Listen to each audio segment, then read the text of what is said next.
Welcome to Her Life Unscripted podcast, inspiring burnt out, stressed out, and stretched thin women to embrace the unscriptedness of life. Hosted by Anna Osborne.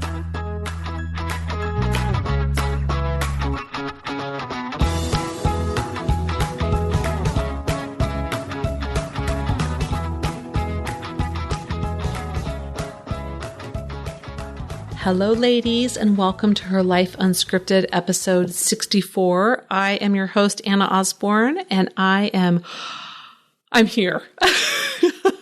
I'm always excited to be here, but today I am here, and I'm excited to be recording this podcast, but I'm also pushed a little bit to my brink. I found out my beautiful office space that I love and I share with my very, very dear friend has been sold, and we have to move, and I don't want to move, which I know is kind of ridiculous because I don't have a choice, but we're moving. And so that is always brings about a lot of just energy of change and transition. And I like to say, or I used to like to say, I don't say this anymore, that I love change. I'm a fly by the seat of your pants kind of gal. I love change. I'll go with the flow. And I've learned that I'm not. I always talk about this idea of alignment between who we are in the world and who we want to be, right? Like the connection between how we show up and how we want to show up. And I think I've always wanted to show up as a very spontaneous, go with the flow kind of person. And I'm just not. And so instead of forcing myself to be something I am not, I am instead coming to peace with the idea that I'm not as great with change as I used to think that I was.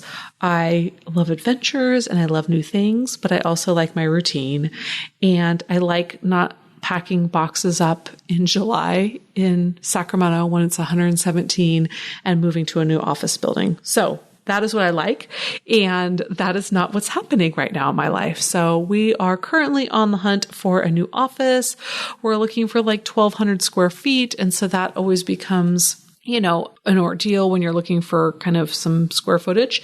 And so, yeah, that's what we're doing. So anyways, I am in that. And so if any of you are in the Sacramento area and you know some great commercial real estate, send me an email. I love to see what you've got available because we are looking to move and it is happening fast. So anyways, we've got to be out in the next month or so. We're trying to see if we can stay a little bit longer, just to get through the summer months and things like that. But we'll see. So it is up in the universe, and the universe is going to figure it out. And I am just praying and just having faith that it'll all find a way to resolve itself. So that is where I am today. But I am also very excited to be talking with all of you and talking about our month of freedom, right? Letting freedom ring here in the month of July in honor of the 4th of July. And I think one thing that I am releasing myself from or finding freedom is this expectation that I am good with change and that instead I can be kind of a little disgruntled about it. I was talking with my husband the other day, and we're just kind of sorting through ideas and sorting through, just different options and things like that in terms of the office space. And he said, well, like, what do you think? And I said, well, I think I don't want to move. And he kind of very, very patiently and lovingly looked at me and was like, okay.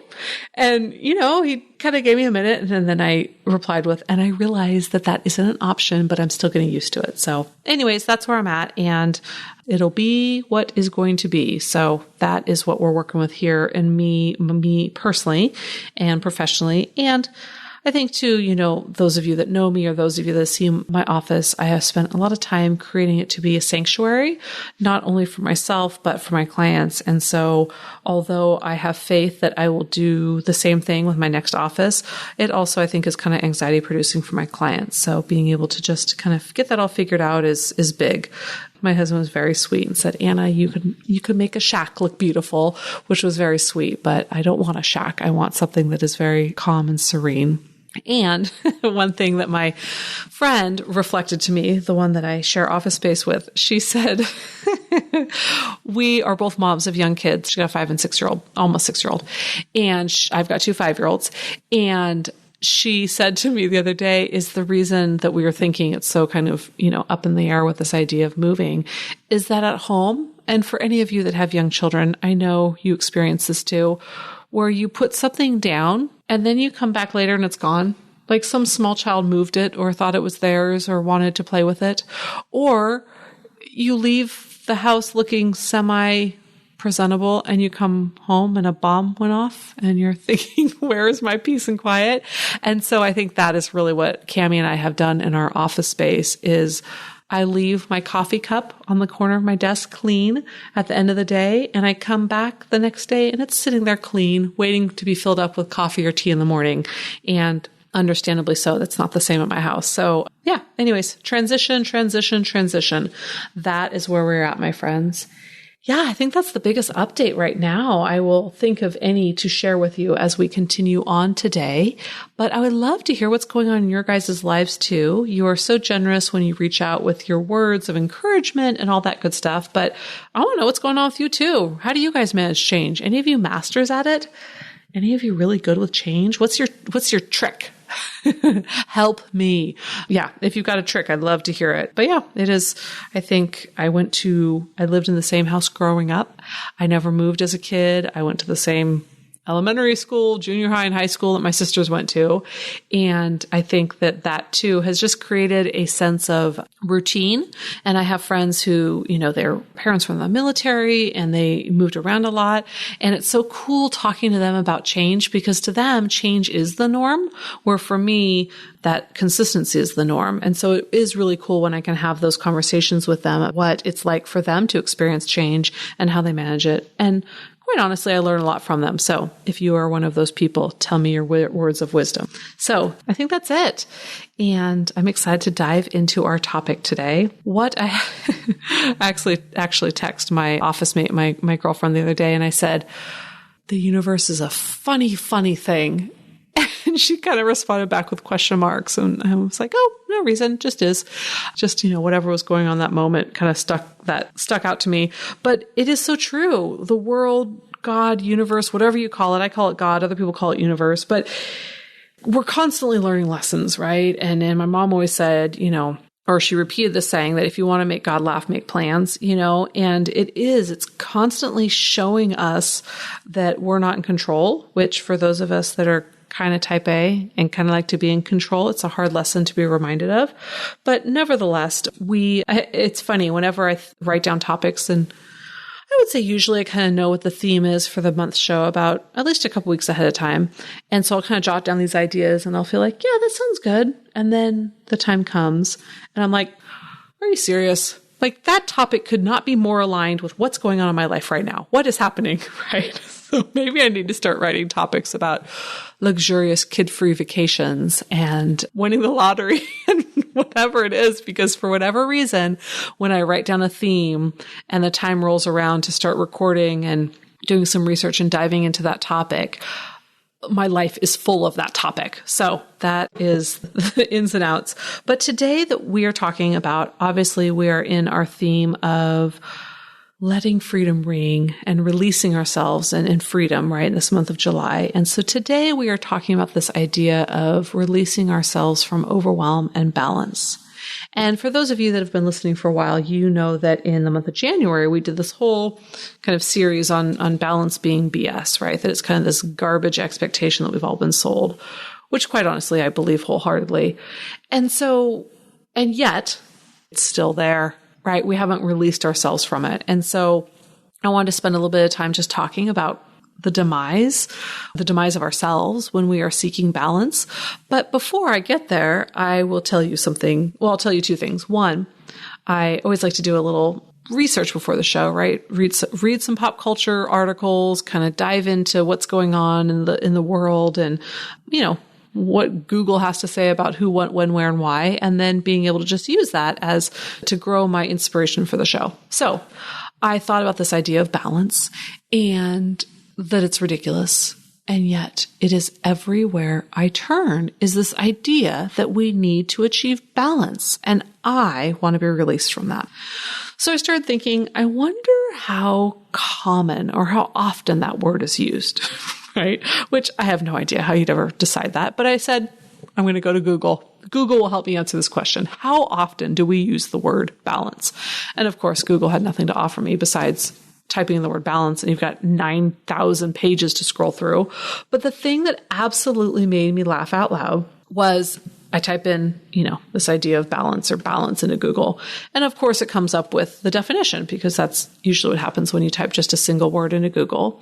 And, P.S., it says that there is, in 0.75 seconds, when I typed in the word balance, okay, there is 1.15 billion results.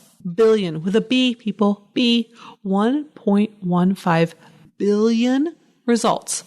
That's 1,150,000,000 results came up for that word in less than a second. 0.75, 3/4, right? So no, I didn't get the answer to how often the word balance is used. But typing in the simple word of balance, you get the picture. It's used a lot, right? So, sorry, I just saw that as I opened back up that browser window. But anyways, I typed the word in and, it kind of gives a definition. And so there's the noun, which is, this kind of even distribution of weight.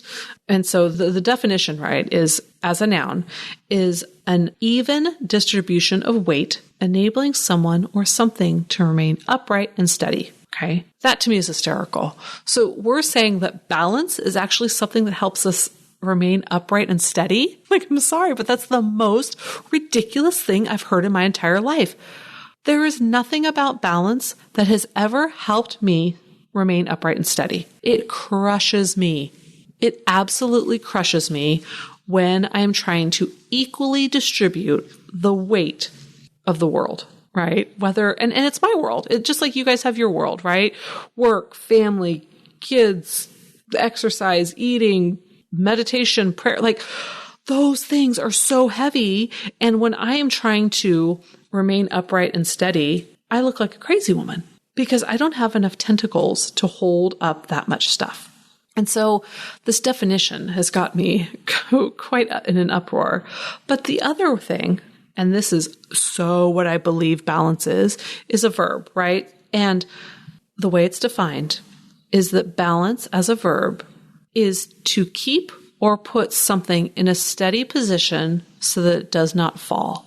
Hello, expectation, right? When we talk about balance as an expectation and as a recipe for overwhelm, it's that exact idea that I'm going to hold something in the steady position so that it does not fall. Everything falls, right? Everything falls. No matter how much we want to believe that we've got everything in perfect order and perfect balance, it all falls. We can't keep everything steady. And so really this idea of being able to be released from balance, of giving ourselves permission to let it flip and fall is magnificent to me, right? Like that to me gets me really, really fired up.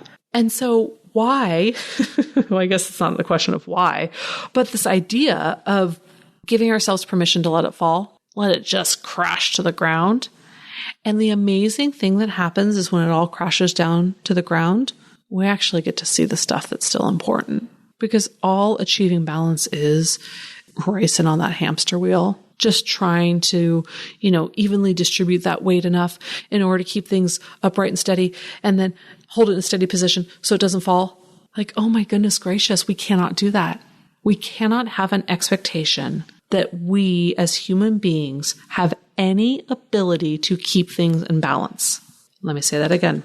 We as human beings cannot have any expectation on ourselves that we can hold on to things in perfect balance, because we can't. And when we do, all we have done is create an unrealistic expectation that will send us straight into overwhelm. And so part of what we're talking about today is this idea of how do we release ourselves? How do we have freedom from balance? And so this is where the second lesson comes from. So about 2 weeks ago, I was, woke up in the morning, kind of lying in bed, sorting through the inventory that we all do of the day. What do I have going on? Where do I need to be? What do the kids need? Who's going to cook me dinner? Right? Which is often a question I ask myself. And lo and behold, it doesn't happen very often, but anyways, that's neither here nor there. So I'm going through this kind of thing in my head, this inventory of what the day is. And I kind of took a breath and I thought, oh my gosh, literally the beginning of this week, when I looked at this week in my calendar, I was so excited that it was a light week, right? Not a lot of family stuff going on, some open pockets of time, kind of a lighter client week, just it looked light. And I remember at the beginning of the week thinking, that's awesome, right? Like, oh, a light week. I don't know what I'm going to do with those pockets of time, but time will tell, right? And so what happened is a few things went out of whack. And of course, I made plans and God laughed and told me what he had in store for me. And woke up that morning and I went through the list and I felt overwhelmed. And I thought to myself, wait a second, why are you feeling overwhelmed? This was supposed to be a light week for you. Like, there was lots of pockets of time. What are you doing being overwhelmed? That doesn't make sense. You had room for unpredictable things to happen and to absorb it. And what I realized in that moment, and I'm going to share this with you, is that I need to be better at planning for when things don't go the way I planned.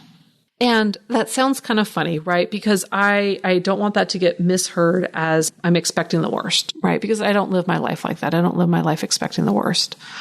But I know that things never go according to plan. I know I'm not in control of what's going on around me. And yet, I don't plan for additional pockets of time so that when things get dumped on top, I'm not over my threshold. So let me give you like a little visual as I'm describing this to make sure it makes sense. So let's say I've got a cup full of water, right? And let's say I've got it 80% full, right? So I look at that cup, I go, sweet, that cup is not full. That's a light cup. I've got room in that cup for pockets of time, for some extra water. I've got room, right? But if I know nothing over this course of my life, is that on any given week, there is about 50% more stuff that pops up. And I know I'm in good company, my friends. There's more than 50% of stuff that pops up to fill in the gaps. So what happens when I have a light week, right? When I'm at 80%, let's say, and 50% more gets piled over it, I'm automatically spilling over. I'm maxed out. I'm overflowing. I'm overwhelmed, right? So what I realized, it's not that I need to have less crap happen because that's unrealistic. But what it is I need to plan to pare down even more, to stop this frantic rat race of trying to achieve balance, but to pare down even more so that when I have a light week, right? When let's say I'm at 40%, I've got like an embarrassing light week. I'm feeling a little bit like, do people know that this week is that light, right?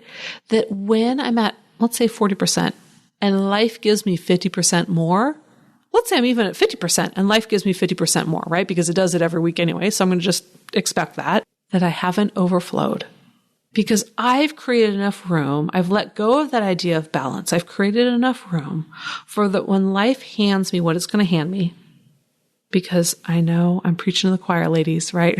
Her life unscripted. When life hands me its unscripted path for me, I have room for it. I have room because I'm not trying to achieve perfect balance. I have room because I haven't packed my schedule so much that there's no room for when it goes differently or takes longer or requires more of me than I planned. I built that in. And so that excites me to think that one of the ways to release myself from overwhelm and this unrealistic quest towards balance is actually just to create more room, to say no more, to look at the actual time it takes to do things versus what it is in my head. For those of you guys with kids, one thing that's funny to me is how many errands I can do without my children. And my children, they're 5 now, right? They can buckle themselves in their booster seats, like they can get in and out of the car. And still, the number of times when we get in the car that I say, buckle your seatbelt, buckle your seatbelt. Did you buckle your seatbelt? Before I can put the car in reverse and go is more than I'd like to admit. And so it's this idea of the best way for me to release myself of overwhelm and the unrealistic quest for balance is to create more room, to say no more, to honestly evaluate what is on the books what's on the schedule, what's on the calendar, what's on the agenda, and look at the things that are essentials. Sleep, eat, right? Like, what are the essentials? And what are the things that I'm doing because it seems like that's what I'm supposed to do? And I guarantee that the more that I look at that, the more that I realize I'm adding stuff to the pot that is unnecessary. And so I really, really want to encourage you guys to see what you can do with that. What happens when you step back from some of this stuff? What happens when you are no longer held back by this idea of perfect balance, of creating something so it doesn't fall, and allow yourself to move into a space of more openness so that when life hands you what it's going to hand you, you've got a greater capacity to manage it without tipping over. And that is my question to you. I encourage you guys to send me your answer, what happens, right? And journal about it, meditate about it, pray about it, spend some time diving in and seeing how you can be released, how you can release yourself from balance, and how you can release yourself from placing expectation on you that all it does is just create more and more overwhelm. Yeah, that's my question to you guys. So I encourage you to share your answers to Anna@herlifeunscripted.com. And head over to the Facebook page. Each time an episode comes out, I always create a little blog post for it. So I'd love if you guys would comment and share kind of what your takeaway was from the episode. I'd love for us to continue the conversation there. So yeah, that's it for today. Thank you so much for letting me be part of your world and letting me into your hearts. It is an absolute privilege. And I am so excited to talk to all of you next week. And hopefully I will have good moving news to share with you guys. Take care. Bye-bye. Want to learn about the latest retreats, workshops, and speaking events hosted by Anna? Head over to herlifeunscripted.com to get in on all the juicy details. Don't forget to subscribe, rate, and review the podcast so we can continue to grow our amazing audience. Lastly, be sure and send in your voice feedback via the SpeakPipe app or to Anna@herlifeunscripted.com. We can't wait to hear from you.